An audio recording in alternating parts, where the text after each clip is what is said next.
जन्म उत्सव आज यहाँ पूरे अंगद में मनाया जा रहा है। बहुत ही हर्ष की बात है। और भाई आप लोग जरा दूर बैठे हैं, थोड़ा करीब में आ जाए। मेरी बात सुनिए, मैं थोड़ी देर बोलूंगा, फिर मुझे जाना है। मैं दूर से आया हूँ और आप लोग थोड़ा करीब में आके बैठे। धन्यवाद। रविदास जी ने कहा, पाखंड को खंड खंड किया। रविदास जी ने कहा, मंदिर भीतर बैठी मूरत, बाहर बैठा ब्राह्मण चेला रे। लड्डू भोग चढ़ावत जनता, मूरत संग केला रे। पत्थर मूरत कुछ न खाती, पत्थर मूरत कुछ न खाती, खाते बाबर चेला। ये कार्यक्रम, ये जो कार्यक्रम हो रहा है, ये कोई नौटंकी नहीं है। हमारे लोग नौटंकियों में ज्यादा समय देते हैं। कथा भागवत जो होता है उसमें भी समय देते हैं और पैसा भी देते हैं और अपना सत्यानाश कराते हैं। मैं ये कहना चाहूंगा कि यदि भारत में डॉक्टर बी.आर. अम्बेडकर का संविधान नहीं होता तो हमारे लोग जानवर की जिंदगी जीने का काम करते थे साथियों। और आज संत शिरोमणि रविदास जी की जन्म दिवस है। मैं उनके ही बातों पे चर्चा करना चाहता हूं। संत शिरोमणि रविदास जी ऐसे संत हुए जो पूरे भारत में इनके मुकाबले कोई संत पैदा नहीं हुआ साथियों। पूरे दुनिया में ऐसे संत, इसको बंद करो, ऐसे संत का हमें जन्मदिन बनाने का आज अवसर प्राप्त है। आप लोग बहुत ही खुशनसीब हैं। संत रविदास जी के भक्तगण थे, काफी संख्या में पूरे भारत में उनके अनुयायी लोग थे, जिसको आप साधारण भाषा में चेला कहते हैं। संत गुरु थे, रविदास जी गुरु थे और उन्होंने बहुत विशाल जनसंख्या जो उनके चेला अनुयायी थे। लेकिन एक दुर्घटना होती है, संत रविदास जी के गुरु बनने के लिए, चेला बनने के लिए इन 3.5% जिनकी संख्या है, वो ब्राह्मण विदेशियों ने घुसपैठ किया और घुसपैठ करके और वहां चेला बना। चेला बनने के बाद रविदास जी महाराज की हत्या हो जाती साथियों। और संत रविदास जी की हत्या होती है। संत रविदास जी का धोखे से चेला बन के इन मनुवादी ब्राह्मणों ने संत रविदास जी के गले में, यही गले में छुरी से जब वार किया और मृत्यु कर दिया, मार दिया, हत्या कर दिया, तो यहाँ पे जनेऊ डाल दिया साथियों। यहाँ जनेऊ डालने के बाद जब उनको चर्चा हुआ और उनके भक्तजन जो उनके अनुयायी थे उनको संदेश जब हुआ तो भारी संख्या में लोग इकट्ठा हुए और देखा तो ब्राह्मणों ने साजिश की। संत रविदास जी के विचारों का ब्राह्मणीकरण करना था, यही साजिश थी हत्या करने का प्लान। मेरे बहुजन साथियों, इसको जानने की जरूरत है। और उस जनेऊ को निकाला ब्राह्मणों ने और उस जनेऊ को ऐसे दिखाया और जनेऊ दिखाने के बाद कहा, इन पाखंडियों ने, इन ब्राह्मणवादी व्यवस्था के लोगों ने संत रविदास जी की हत्या करने के बाद कहा, ये संत रविदास जी ब्रह्म समान थे और वो ब्रह्मा से बात करते थे। वो तो अंदर जनेऊ पहनते थे, इसीलिए वो जनेऊ दिखाया। और जनेऊ दिखाने के बाद जैसे उनको कहा कि ये ब्रह्म समान थे, तो तो हमारे लोग ब्रह्मा, स्वर्ग, नरक यही तो ढूंढ रहे हैं ना। संत रविदास, कबीर साहब, इन दोनों संतों का हमारे बहुजन संत थे, उनकी साजिश करके इन ब्राह्मणों ने, पाखंडियों ने हत्या किया। ये दावे के साथ मैं कहना चाहता हूं और मैं बड़े गर्व के साथ कहना चाहता हूं कि ऐसे हमारे समाज के संत पैदा हुए जिसके मैं वंशज हूं, जिनका खून मेरे रगों में दौड़ रहा है। और जब वो जनेऊ दिखाने का काम किया तो संत रविदास जी भक्त नहीं बनाते थे। संत रविदास थे कौन? कबीर साहब कौन थे? आप कहीं भी जाइए दुनिया में, अगर गौतम बुद्ध की मंदिर बनी है तो वहां संत रविदास और कबीर साहब की मूर्तियां जरूर लगी है। इसका क्या कारण है? क्योंकि भारत बौद्धमय था, गौतम बुद्ध की विचारधारा थी, वैज्ञानिक युग था और इसीलिए तथागत बुद्ध के जो अनुयायी थे वो कबीर साहब और संत शिरोमणि रविदास जी थे। और अपने तरीके से उन्होंने दाढ़ी रख करके और भक्तिकरण करके जैसे भी तथागत बुद्ध की विचारधारा को पूरे भारत में लागू किया साथियों। इसी कारण है ये जो कहा, इसी चौपाई पे रविदास जी की हत्या होती साथियों, क्योंकि उन्होंने कहा कि जो मंदिर है, मंदिर के अंदर जो मूर्ति लगाई गई है, ये मूर्ति के नाम पे हमारे साथ धोखा हुआ था साथियों। बाहर वही भिखारी जो कटोरा लेके बैठते हैं उनको क्या कहते हैं आप लोग? भिखारी।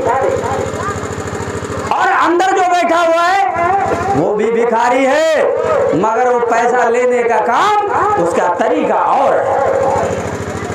मेरे समाज का सत्यानाश किया इन पाखंडियों ने, जिनसे आप अपना कर्म कराते हैं और कल्याण कराते हैं। तथागत बुद्ध ने कहा,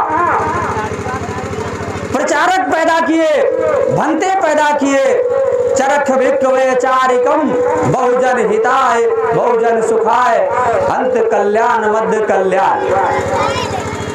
हम भी बनते के रूप में हमारे साथ बैठे हुए हैं विश्वकर्मा जी। हम लोग पूरे दुनिया में अब वो दिन आने वाला है कि बहुजन समाज 90-97% संख्या है, इन 3.5% के लोगों के बल पर ये दुनिया नहीं चले पाएगी। और अभी आपने सुना कि हमारे पिछड़े वर्ग के नेता लोग जब रामचरितमानस पे चर्चा करते हैं और कहा कि इसका मतलब क्या है, ढोल गंवार ढोल पसनारी सकल ताड़ना के अधिकारी। साथियों मैं कहना चाहता हूं कि किन लोगों ने लिखा? रामचरितमानस ब्राह्मण ने लिखा, वो गोस्वामी तुलसीदास ब्राह्मण था, उसके बाप का नाम आत्माराम दुबे था, उसके माँ का नाम भुलसी था। आप इतिहास उठा के देख लो, इन ब्राह्मणों ने जो रामचरितमानस लिखा वो उनकी पुस्तक है, उनको पढ़ना चाहिए। हमारी पुस्तक तो संविधान है, हमारे घर में संविधान नहीं है, हमारे घर में रामचरितमानस है। यही कारण है आपके अछूतपन का कारण यही है,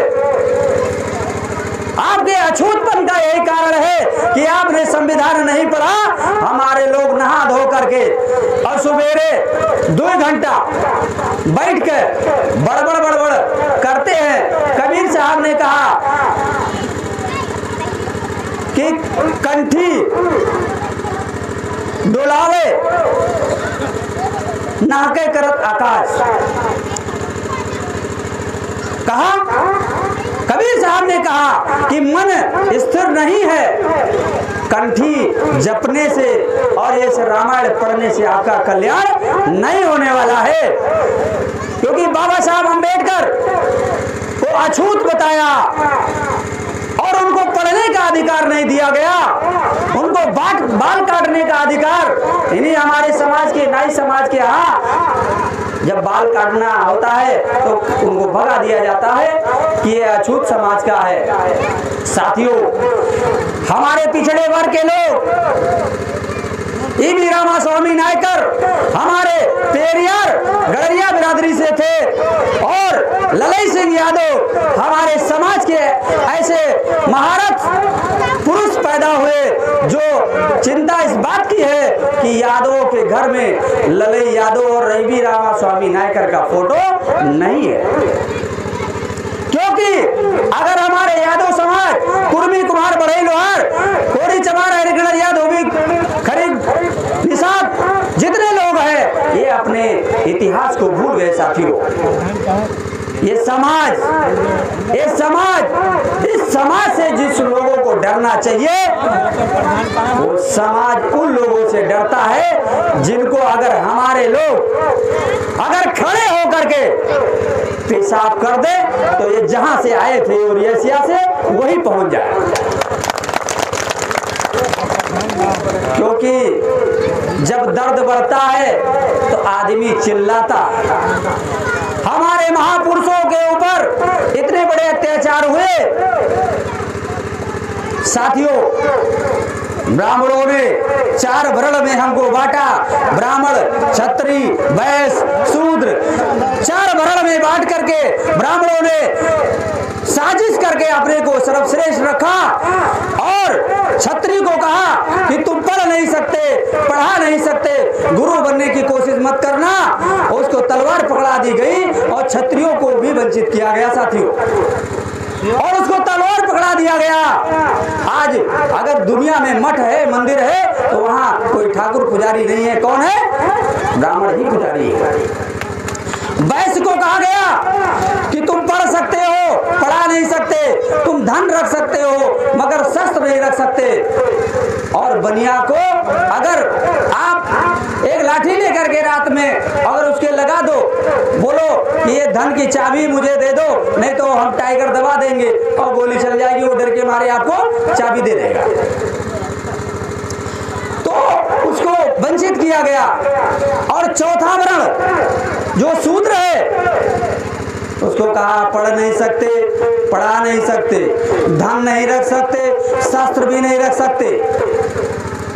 तो हमारे लोगों ने पूछा कि हमें करना क्या है।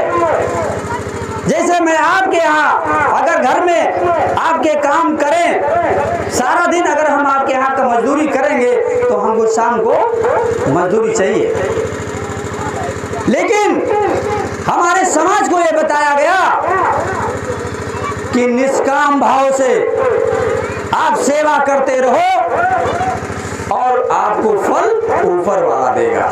हमारे लोग आज तक छप्पड़ देख रहे हैं कि छप्पड़ फाड़ के मिलेगा, कि छत फाड़ के मिलेगा, मिलने वाला ही नहीं है। अरे दे दिया, बुद्ध के बाद अगर दिया तो डॉक्टर B.R. अम्बेडकर ने आपको देगा, जीने का अधिकार दिया। आप जो सांस ले रहे हो, एक एक सांस, एक एक खून का कतरा डॉक्टर अम्बेडकर का ऋणी हो आप। मगर हमारे लोग कहते हैं कि बाबा साहब को मैं दिल से मानता हूं। हम कहते हैं बाबा साहब को दिल से मत मानिए, बाबा साहब की बात मान लीजिए, बाबा साहब के विचारों को मान लीजिए, बाबा साहब की बात को मान लीजिए। ये संत रविदास ऐसे संत हुए जो भारत में इन पाखंडियों ने, काशी के ब्राह्मणों ने भी चरण छोड़ने का काम किया साथियों। उनके मुकाबले कोई संत पैदा नहीं हुआ साथियों। अभी इन ब्राह्मणों ने जो हमको जाल में फंसाया, अभी हम इनमें पूछेंगे, इसमें चमार होंगे, कोरी होंगे, पासी होंगे, धोबी होंगे, यादव होंगे। अरे क्यों बने हो चमार भाई? ब्राह्मणों ने आपको चमार बनाया, ब्राह्मणों ने ही आपको धोबी बनाया, ब्राह्मणों ने ही आपको निषाद बनाया। क्यों निषाद बने हुए हो और कहते हो कि हम अम्बेडकरवादी है? ये ईमानदारी नहीं है। ब्राह्मणों ने 6743 जाति में हमको बांटा, एक जाति की 7 जाति बना दिया। अगर मल्लाह को ढूंढो तो बिंद, काछी, मल्लाह, पता नहीं कितनी जातियां, एक जाति की 7 जातियां किसने बनाई? ब्राह्मणों ने बनाए। ब्राह्मणों ने जाति बना दी, तो ये जाति जाति क्यों नहीं है? मैं पूछना चाहता हूँ आप लोगों से, ये जाति कब जाएगी? जब आपका बेटा पढ़ेगा, आपका बेटा डॉक्टर होगा, आपका बच्चा इंजीनियर बनेगा, आपका बेटा आईएएस बनेगा, पीसीएस बनेगा, पढ़ लिख करके मास्टर बनेगा, तब उसकी जाति जाने वाली है।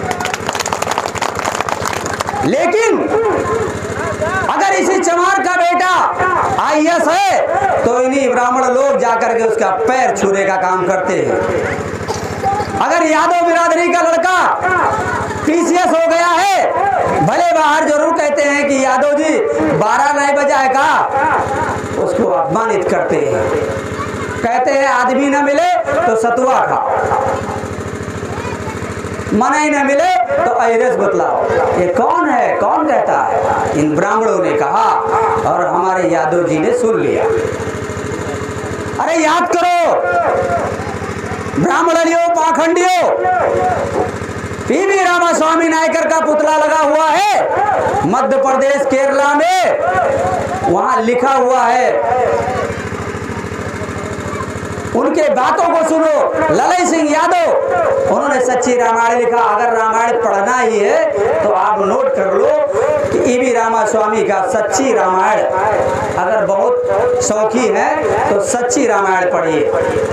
कानपुर के रहने वाले थे। और ललई सिंह यादव सच्ची रामायण पे इन ब्राह्मणों ने जब उस पे विवाद पैदा किया तो ललई सिंह यादव ने 40 बीघे जमीन बेच करके और केस लड़ने का काम किया, और वो जो सच्ची रामायण है उसको विवाद से हल कराया और आज आजाद हो गई।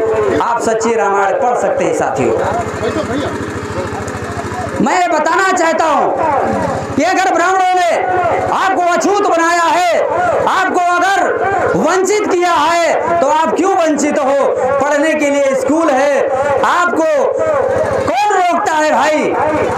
लेकिन नहीं, हमारे समाज को रोका जाता है। आप अनुसूचित जाति में है, पिछड़ी जाति में है, तो यादव में शादी क्यों करता?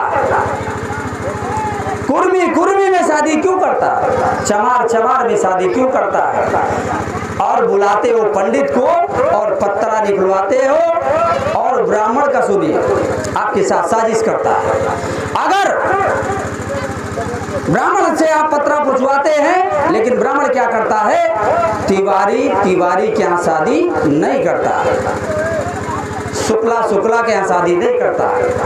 तिवारी अगर अपने लड़की की शादी करेगा तो शुक्ला के यहाँ करेगा, शुक्ला अपनी लड़की की शादी मिश्रा के यहाँ, मिश्रा चौबे तिवारी पांडे, अटक पाड़े, पटक पाड़े, झटक पाड़े, पाड़ेन पाड़े।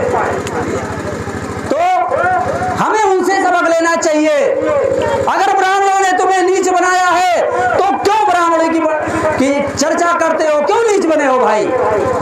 और कहते हो कि हम अम्बेडकरवादी हैं। अरे गाना गाओ, ढोल बजाओ और 50 रुपए 10 रुपए देते रहो और मुजरा सुनते रहो, आपका कोई कल्याण करने वाला नहीं आएगा। शादी करना है तो चमार को कोरी के घर में जाना पड़ेगा, कोरी को पासी के घर में जाना पड़ेगा। आप रोटी बेटी का रिश्ता करो, आपका कल्याण हो जाएगा। यादव कुर्मी में शादी करे, कुर्मी अगर लोहार में शादी करे और लोहार बढ़ई में शादी करे और बढ़ई निषाद में शादी करे, आपका कोई विकास नहीं रोक सकता।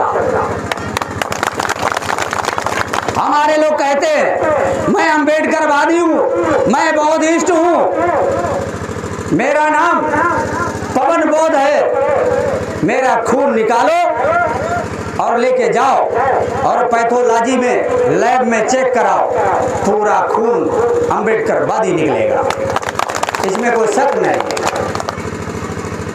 मेरे खिलाफ एफआईआर दर्ज है थानों में, मैं बोलता हूं और मैं कहता हूं मेरे खिलाफ एफआईआर दर्ज करो। अगर एफआईआर दर्ज करोगे तो मैं जेल में रहा हूं, 4 साल रहा हूं, मुझे जेल जाने का अनुभव है, लेकिन जेल में सबसे ज्यादा संख्या हमारे लोगों की है। जेल में सबसे ज्यादा संख्या हमारे SC ST OBC और माइनॉरिटी मुसलमानों का है। मैं उनसे मिलूंगा, क्योंकि यहाँ तो बुलाना पड़ता है, यहाँ गांव के लोग नहीं आ पा रहे, वहाँ तो बिना बुलाए इकट्ठा मिल जाएंगे। मैं उनको जगाऊंगा, मैं उनको आंदोलनकारी बनाऊंगा, मैं उनकी जमानत कराऊंगा और उनको बाहर ला करके इन पाखंडियों के खिलाफ आंदोलन करूंगा। आप अंबेडकरवादी हैं? हाथ उठाइए। कितने अंबेडकरवादी हैं? हाथ उठाइए। बहुत बहुत धन्यवाद। आप ये भी बता दीजिए थोड़ा सा ईमानदारी से, कितने लोग हिंदू बैठे हैं? ये टेस्ट हो गया आपका। आपने यहाँ फूल चढ़ाया और कहा, तो कैसे बाबा साहब को मानते हो? बाबा साहब अम्बेडकर ने कहा कि मैं हिंदू के घर में पैदा हुआ, ये मेरी बस की बात नहीं थी, मगर मैं हिंदू होकर के मरूंगा नहीं, ये मेरे बस की बात है। साथियों, ये तुम्हारी ईमानदारी बता दिया। तुम्हारा कल्याण करने वाला कोई नहीं आएगा। तथागत बुद्ध ने कहा, यदि दुखी हो तो कारण है, और अगर कारण है तो निवारण भी है। आप ही कारण हो, आप ही अपना भला कर सकते हो। अत्यदीपो हो। समस्या आपकी, समस्या हमारी, तो क्या समाधान अटल बिहारी? नहीं। समस्या हमारी तो समाधान हम ही को करना होगा। क्या हमारा साथ देना चाहते हो? SC ST अधिकार मोर्चा एक संगठन है जिसके हमारे साथी रंजीत मौर्य जी हैं और ये हमारे रामनिवास गौतम जी हैं। जरा खड़े हो जाओ गौतम जी, रंजीत मौर्य जी, आप लोग इनका साथ देना चाहते हो? हाथ उठा के बताइए। अगर इनका साथ देना चाहते हो, मैं दावे के साथ कहता हूं, मेरा मोबाइल नंबर नोट कर लो। अगर ये दो लोग भी आपकी मदद करने के लिए नहीं तैयार हुए तो मेरा नंबर नोट कर लो। हम आपको आधी रात याद करोगे तो यही साईपुर धनावा इलाके में मिलूंगा। और मैं अकेला नहीं हूं, मैं अकेला नहीं हूं, ये 85% समाज हमारे साथ है। आप लोग साथ हैं हमारे, तो किस बात का डरना? आजादी तो लेके ही रहेंगे। आजादी अब तो मिलने का समय आ गया है। हमारे महापुरुषों का जो कुर्बानियां है, हमारे महापुरुषों का जो बलिदान है, वो बलिदान व्यर्थ नहीं जाएगा। आप लोग उसके एक एक ऋणी हो, उसके कर्जदार हो। लेकिन दो भगवान नहीं मानना है आपको। बाबा विज्ञान को मानिए। मुझे भगवान से डर नहीं लगता।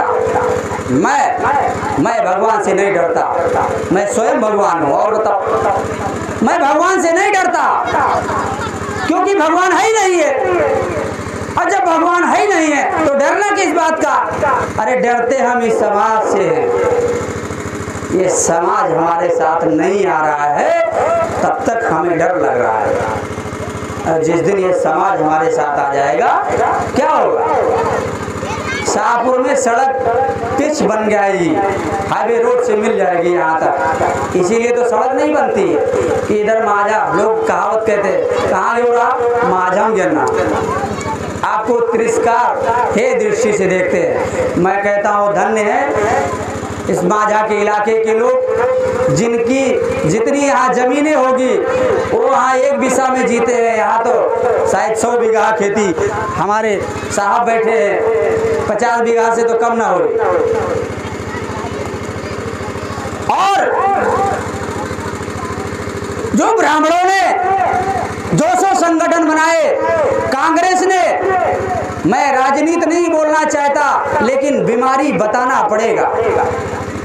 कांग्रेस ने आरएसएस निर्माण किया, आरएसएस ने 200 संगठन निर्माण किए।